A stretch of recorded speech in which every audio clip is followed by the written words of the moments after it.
rare genetic discovery sparks hope, advocacy, and a global community. In 2016, a groundbreaking discovery reshaped the understanding of a rare genetic disorder. Dr. Erin Eun Young Ahn, a professor at the University of Alabama at Birmingham in the Department of Pathology's Division of Molecular and Cellular Pathology, and her research team identified a condition now known as Zhu-Tokita-Takenouchi-Kim, ZTTK Syndrome. This disorder, though extremely uncommon, has profound impacts on affected children and their families. ZTTK syndrome primarily presents in children and manifests through a combination of intellectual disabilities, delayed musculoskeletal development, and multiple organ anomalies.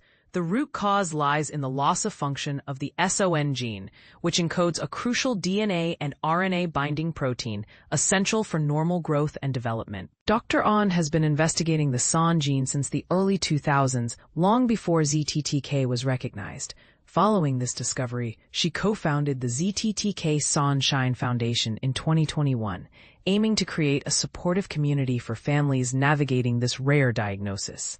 Since the foundation's inception, the number of confirmed ZTTK cases worldwide has climbed to roughly 450. My work has evolved from studying molecules in a lab to focusing on the real lives affected by these discoveries, Ahn said. One of the children diagnosed with ZTTK is Miles Santulli, a lively 2-year-old whose diagnosis came late last year. Despite his condition, Miles enjoys typical toddler activities: swimming, listening to music, and watching educational videos. His mother, Kim Santulli, described the path to diagnosis as both frightening and eye-opening.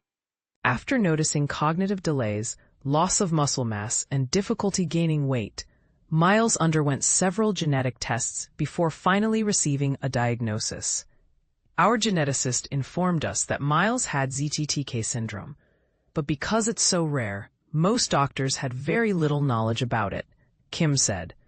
It was overwhelming to have so many questions with so few answers.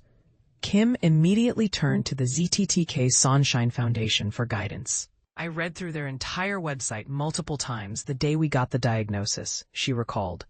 It was still scary, but I felt comforted knowing we weren't alone and that some of our long-standing medical questions finally made sense.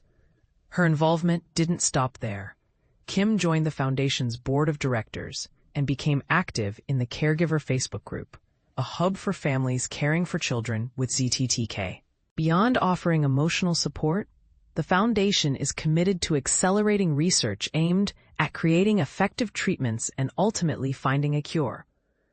Connecting with the ZTTK Son-Shine Foundation has been invaluable, not just for understanding Miles' condition, but for becoming part of a global community of families who understand exactly what we're going through, Kim said.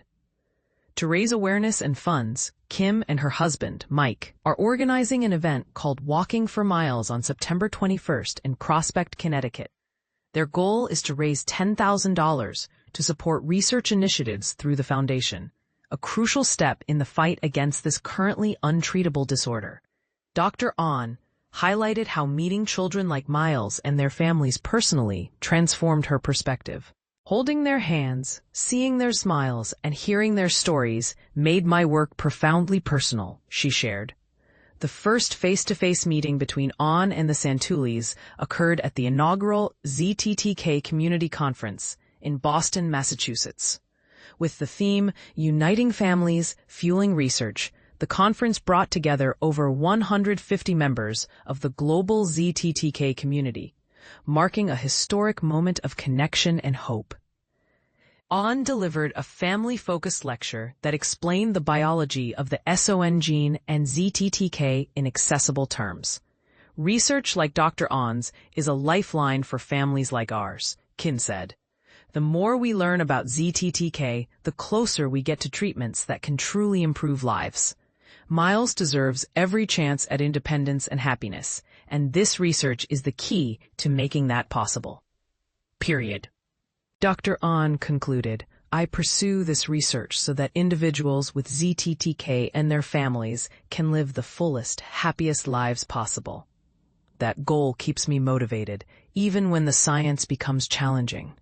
But here's where it gets thought-provoking. How much faster could breakthroughs happen if more rare genetic disorders received immediate global attention and funding? Are families like the Santullis the unsung catalysts pushing medical research forward? Share your thoughts. Should rare disease advocacy receive even greater focus in the scientific community?